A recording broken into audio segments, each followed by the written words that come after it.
اعوذ بالله من الشیطان الرجیم بسم الله الرحمن الرحیم. ټولو هیوادوالو ته سلامونه او احترامات. الله پاک دې وکړي ټول روغ جوړ یې.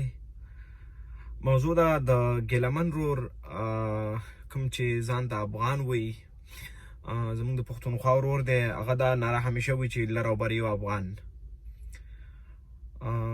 ما اوسه پورې اواز نه اوچت کړی، خو نن د یو افغان ورور په صفت یې اواز اوچتوم. د خپل د ګران افغانستان په دپاره د ده اواز اوچتوم، ځکه د افغانستان بیرغ رپولی دی او د ما زړه کې دا احساس نن راغلی دی. ځکه ګورې دا په بحرین کې اوسېدلو، د بحرین حکومت د پاکستان چې کوم حکومت دی د دو په سازش یې ونیولو او بېرته یې بیا پاکستان ته رالېږلی. د هغه په ملتان کې او ملتان کې بیا بېرته د پاکستان والا نیولی دی. ګورې زمونږ چې کوم حکومتونه دي دواړه مسلمانان دي الحمدلله، او ګورې دا هم یو مسلمان دی. د کومه غلطه چغه نه ده ویلې، ده ویلي چې لر او بر یو افغان. مونږ خو لر او بر همیشه یو افغان یو. د پاکستان کې چې کوم پښتانه دي د دوی نیکونه خو د افغانان دي، دا خو صفا خبره ده. دا کوم چې ځان ته بیا لر او بر وایي دا یو افغان، هغه خو افغانان دي. او بعضې بیا چې وایي چې لر او بر یو ګلخان، خو هغه خو بیا ګلخانان دي. خو صفا خبره چې کوم افغان نه وي، یو افغان ګلخان نشي کېدلی، ګلخان بیا افغان نشي کېدلی. هغو ځان ته ګلخانان وایي. دا زه ټولو پښتنو وروڼو ته نه وایم دا چې کوم ځان له ګلخانان وایي. دا د یو خبره. بیا زما حکومت نه دغه خواست دی، زموږ د افغانستان حکومت ته، چا چې ستا دپاره ټول عمر دغه په ځان باندې سختۍ تېرې کړلې. ګورې دا سختي شوه اوس، ځکه دلته ما ته معلومه شوله.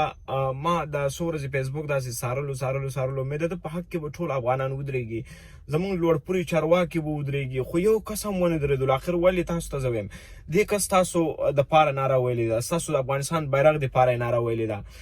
ګورې چغې ویلې د افغانستان دپاره، بیرغ یې روچت کړی دی، موچي کړی دی. مخکې د چې کله د پاکستان پاسپورټ راغستی زه خپله دنه خفه وم، خو بیا دغه احساس ما ته په زړه کې راغلی دی. ګورې چې موږ د ده غږ اوچت نه کړو، د افغانستان بیرغ اوچت کړی، موږ باید د ده ملاتړ اوس وکړو، باید دا موږ راخلاص کړو. دا به ماشومان لري، دا به زما غوندې ماشومان لري، دا به ستاسو غوندې چې کوم چارواکي دا به ستاسو غوندې ماشومان لري، دا به راخلاص کړو. باید ګورې خپله غریبي به خیر دی وکړي. چې کوم پاکستان والا یې نه قبلوي، موږ د افغانستان ته دې راولېږي، موږ افغانان به ورته خپل پاسپورټ ولګوو انشاءالله. ګورې او د سره باید ظلم ونه شي. که دا چېرته په دغسې پرېږدو، ولا د ډېر کم چې پښتانه دي چې کوم ځان ته وایي چې لر او بر یو افغان، د هغو زړونه به هم تور شي. زما د حکومت د افغانستان حکومت دغه خیله ده، دغه لوړپوړي چارواکي دي که څه د دونه زما خیله ده چې زر تر زره باید دا راخلاص کړي دا کس، ځکه دا یو نر افغان دی. زموږ د پښتونخوا ورور دی، ځان ته افغان وایي. په دې باندې زه اوس ویاړم چې دا ځان له افغان وایي. باید د ده سپورټ موږ ټول افغانان وکړو، او زما کوم ورونه خویندې چې دي باید د ده د حق د ده دپاره یو اواز اوچت کړي، تر څو زموږ ولسمشر اشرف غني صاحب پورې ورسېږي. باید هغه په خپله دغه کار وکړي او دا د پاکستان سره خبرې وکړي او دا باید راخلاص کړي. د ټولو افغانانو نه هیله کوم چې دغه ویډیو شیر کړي. زما کوم ما سره خو د کرکټ ډېر زیات مینه والي دي، آرک والام را سره دي، د دونه هم هیله کوم چې دغه اواز ما سره اوچت کړي. تاسو ته ښې شېبې غواړم، ښه وخت غواړم. ستاسو رحیم ورور، الله پامان. دستا د مینې په نوم ګریام، د غرو لمنو ته مې بیایم، جانانه ننګ راباندې وکړم، حلالولو ته مې بیایم.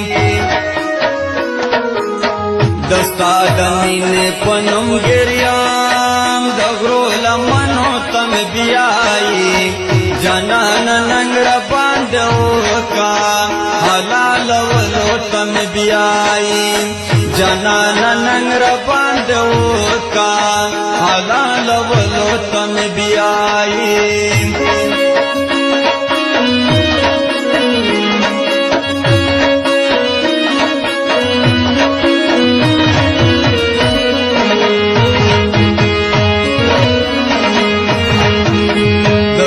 پمینا گرفتار یم زه، جانانه ولې ګناهګار یم زه، دستا په سر به مې ننګونه کول، جانانه ډېر به مې جنګونه کول.